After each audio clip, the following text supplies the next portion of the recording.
नमस्कार, मी सुरेखा आणि आपण पाहता तारा न्यूज. पाहूयात आज दिवसभरातील काही महत्त्वाच्या घडामोडी. कळंब जेल परिसरातील LIC कॉलनीत सोमवारी रात्री 11 वाजता भीषण गॅस स्फोट झालाय. शीतल भोजने यांच्या घरात झालेल्या या स्फोटात एका महिलेचा मृत्यू झाला असून 2 लहान मुलांसह 4 जण गंभीर जखमी झालेत. या घटनेची माहिती मिळताच आमदार अमल महाडिक घटनास्थळी धावले व अपघातग्रस्त कुटुंबियांना तातडीची मदत करण्याची ग्वाही दिली. इचलकरंजी शिवस्वराज्य गणेशोत्सव मंडळाची 12 फूट उंचीची मूर्ती नेत असताना मोठा अपघात झाला. ड्रेनेज खोदाईमुळे झालेले खड्डे आणि ट्रॉली असंतुलित झाल्याने मूर्ती थेट कार्यकर्त्यांवर कोसळली. यात 5 जण जखमी झाले असून एकांची प्रकृती गंभीर आहे. कोल्हापूर जवळील पाचगाव येथे गणेशागमन मिरवणुकी दरम्यान गाणी लावण्याच्या वादातून वर्चस्वाचा झगडा उफाळलाय.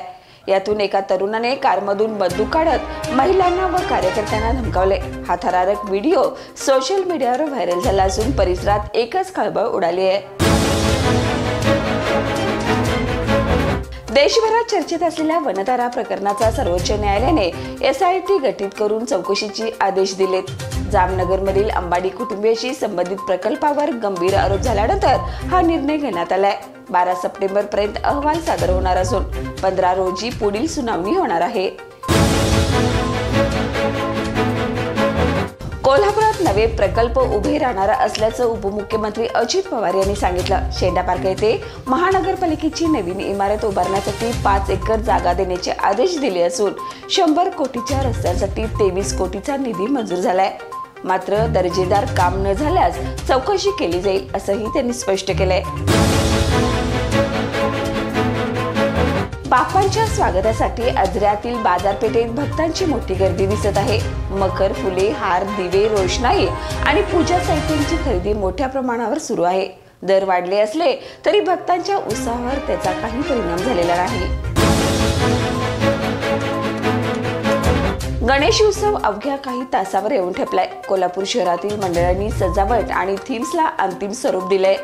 आकर्षक रोषणाई, सामाजिक संदेश देणारे मंडप आणि नागरिकांची लगबग यामुळे शहरात उत्साही वातावरण रंगलंय.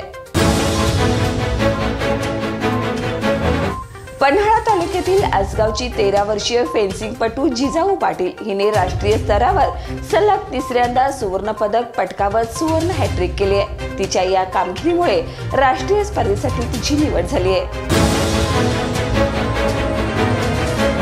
गणेशोत्सवाच्या पूर्वसंध्येला आजऱ्यातील मूर्तिकार मूर्तीवर अंतिम हात फिरवण्यात व्यस्त झाले. मात्र रंग, कच्चा माल आणि वाहतूक खर्च वाढल्याने शाडूच्या मूर्तींचे दर यंदा वाढलेत. शासनाने मदत करावी अशी मागणी मूर्तिकारांकडून केली जात आहे.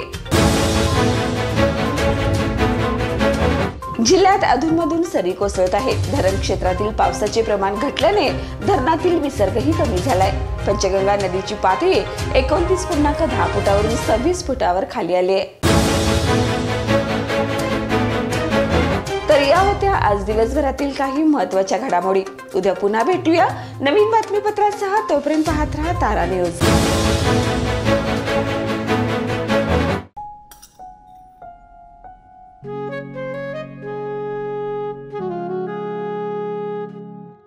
बाबा, आज येताना बासुंदी घेऊन या ना. अगं, कालच आपण आईचा वाढदिवस होता म्हणून आणली होती ना.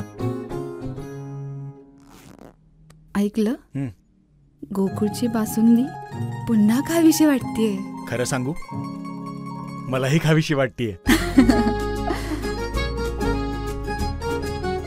पुन्हा पुन्हा खावीशी वाटणारी गोकुळ बासुंदी.